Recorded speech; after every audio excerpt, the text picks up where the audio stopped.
তা ব্রাহ্মণ বৈষ্ণব তারা পৃথু মহারাজকে সাধুবাদ দিচ্ছে। এবার সেই পৃথু মহারাজ তিনি এত উন্নত মানের ভক্ত ছিলেন, তার সেবায়তে ভগবান খুশি হয়ে তাকে বললেন যে তুমি আমাকে দর্শন পেলে। ভগবান বলছে ভক্তকে যে তুমি আমায় দর্শন পেলে। ভক্ত যখন ভগবানকে দেখা পায় তখন ভক্তের আর কিছু চাওয়া পাওয়ার বাকি থাকে? মাতাজি, কিছু বাকি থাকে আর চাওয়া পাওয়ার?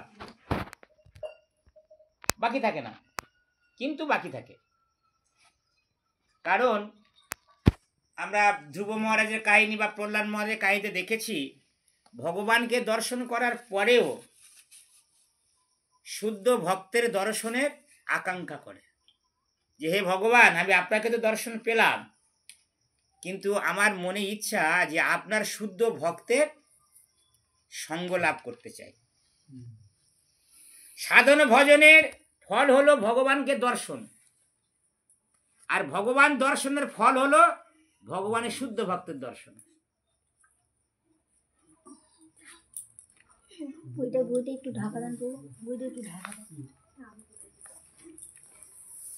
কথাটা বুঝতে পারলেন?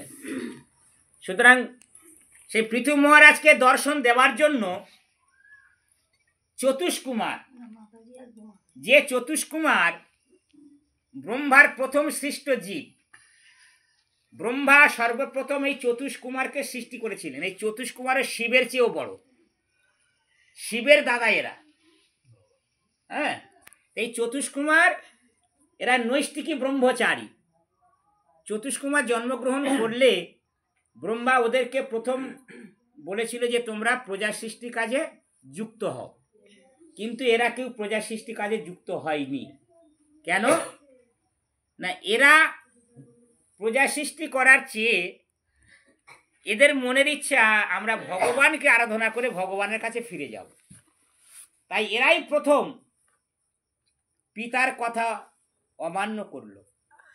যখন ব্রহ্মার কথা শুনল না, ব্রহ্মা একটু রেগে গিয়েছিল। ব্রহ্মা রেগে গিয়ে ব্রহ্মার এই ভুরু যুগল থেকে এই রুদ্রের সৃষ্টি হয়েছে, যে রুদ্রের প্রধান হলেন শিবজি। তাই চতুষ্কুমার এরা শিবের চেয়েও বড়। তাই সেই চতুষ্কুমার পৃথু মহারাজকে দেখা দেওয়ার জন্য তারা উচ্চতর গ্রহলোক থেকে নিচে নেমে আসছে। তাহলে দেখুন যে ভগবানের কৃপা পাওয়ার পরেও ভগবানের শুদ্ধ ভক্তরা এত কৃপাময়, তারা পৃথু মহারাজকে দেখা দেওয়ার জন্য উচ্চতর গ্রহলোক থেকে নিচে নেমে আসছে। তাই মহর্ষি মৈত্র বললেন, প্রজারা যখন এইভাবে মহাপরাক্রমশালী রাজা পৃথুর মহিমা কীর্তন করছিলেন, তখন সেখানে সূর্যের মতো তেজস্বী চারজন কুমার এসে উপস্থিত হলেন, যাদের তেজ সূর্যের মতো, তাই না? সমস্ত যোগশক্তির ঈশ্বর সেই চারজন কুমার গ্রহলোক সমূহকে পবিত্র করে যখন আকাশ থেকে অবতরণ করছেন, তখন তাদের উজ্জ্বল জ্যোতি দর্শন করে রাজা ও তার অনুচরেরা তাদের চিনতে পেরেছিলেন। এরা তো থাকে উচ্চতর গ্রহলোকে। হ্যাঁ, মহরলোক, জনলোক, তপলোক, ওই সমস্ত লোক থেকে এরা নিচে নেমে আসে। এক একটা গ্রহলোক অতিক্রম করে আসে, প্রত্যেকটা গ্রহলোক পবিত্র হয়ে যাচ্ছে। পৃথু মহারাজ দেখছেন এবং তার সভাসদবর্গরা দেখছে যে চারজন কুমার তারা উচ্চতর গ্রহলোক থেকে নেমে আসছে। চার কুমারকে এখানে সিদ্ধেচরণ বলে বর্ণনা করা হয়েছে, যার অর্থ হচ্ছে সমস্ত যোগশক্তির ঈশ্বর। যোগসিদ্ধি লাভের ফলে অষ্টপ্রকার সিদ্ধি লাভ হয়: অনিমা, লঘিমা, গরিমা, প্রাপ্তি, প্রাকাম্য ইত্যাদি 8 প্রকার সিদ্ধি লাভ হয়। এই চার কুমারেরা সিদ্ধেশ্বর রূপে সমস্ত যোগসিদ্ধি লাভ করেছিলেন এবং তাই তারা কোনো রকম যান্ত্রিক সাহায্য ব্যতীতই অন্তরিক্ষে ভ্রমণ করতে পারতেন। তারা যে এক গ্রহলোক থেকে আর এক গ্রহলোকে যেত, তাদের কোনো যন্ত্র ছিল না। এখন যেমন বিমানে চড়ে যায়, এই প্রভু একটু আগে বলছিলেন যে যারা অগাধ জ্ঞানী তারা এমন প্রশ্ন করবে আপনি উত্তর দিতে পারবেন না, তাই না? মানে বিভ্রান্ত করে দেবে। তো এই যে চারজন কুমার, এরা কোনো রকম যান্ত্রিক সাহায্য ছাড়া উচ্চতর গোলক থেকে নিচে যে নেমে আসছে, শাস্ত্র বলছে। তা যাদের মধ্যে শাস্ত্র জ্ঞান নেই, যারা তার্কিক, তারা তো এটা বিশ্বাসই করবে না। এটা বিশ্বাস করবে কারা? ভক্তরা, যারা ভগবানের বিশ্বাসী।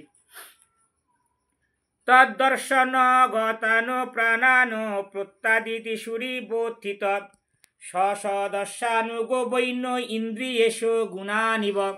চার কুমারদের দর্শন করে পৃথু মহারাজ তাদের স্বাগত জানাবার জন্য অত্যন্ত উৎকণ্ঠিত হয়েছিলেন। তাই রাজা তৎক্ষণাৎ তার অর্মাত্যগণ সহ উত্থিত হয়েছিলেন। ঠিক যেভাবে বদ্ধ জীবেরা ইন্দ্রিয়গুলি জড়া প্রকৃতির গুণের দ্বারা আকৃষ্ট হয়। যখন চার কুমার আসছে, এখানে আমাদের শিষ্টাচার, শিক্ষণীয় বিষয় কি? সঙ্গে সঙ্গে তারা উঠে তাদেরকে স্বাগত জানালেন। মনে করুন বৈষ্ণবেরা আসছেন,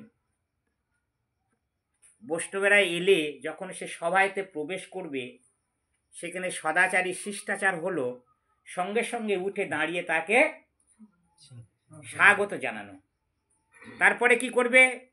শুদ্ধ ভক্তদের দেখে উঠে দাঁড়িয়ে সম্বোধন জানানো একটা শিষ্টাচার।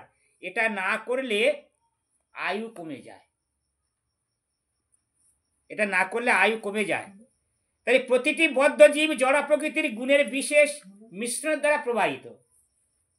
প্রত্যেকটা জীব জড়া প্রকৃতির তিন গুণের দ্বারা প্রবাহিত। তো এখানে উপমা দিয়েছেন, যেভাবে বদ্ধ জীবের ইন্দ্রিয়গুলো জড়া প্রকৃতির প্রতি আকৃষ্ট, ঠিক তদ্রূপ এই চতুর কুমারকে দেখে রাজা এবং রাজার অমর্ত্যগণ সঙ্গে সঙ্গে তার প্রতি আকৃষ্ট হয়ে গেছে। গৌরে বাদযন্ত্রিত সভ্য প্রস্যায়ানত কন্দর বিধিবদ পূজয়াচঙ্কে গৃহীতার্থ নাশনান।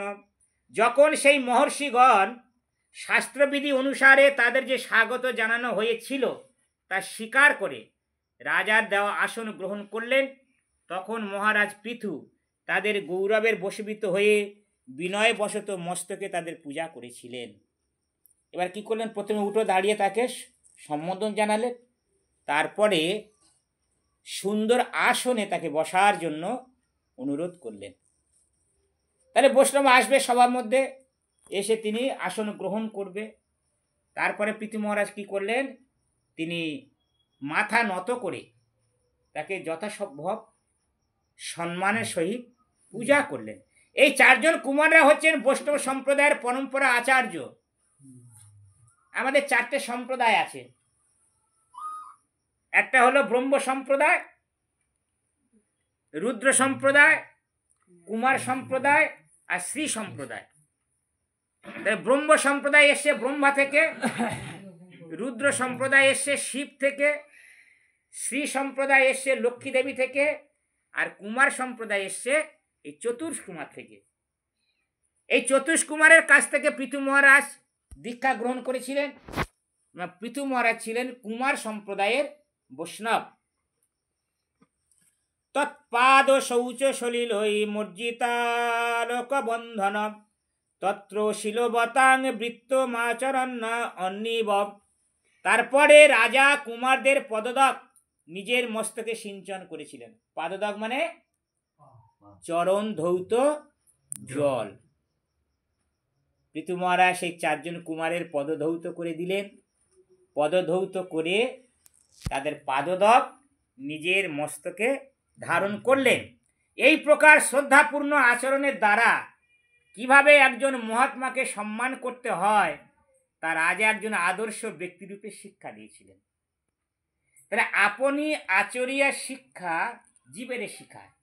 মহাপ্রভু আচরণ করে জগৎবাসীকে শিক্ষা দিয়েছে, আর পৃথু মহারাজ তিনি আচরণ করে তার প্রজাদিগের শিক্ষা দিচ্ছে।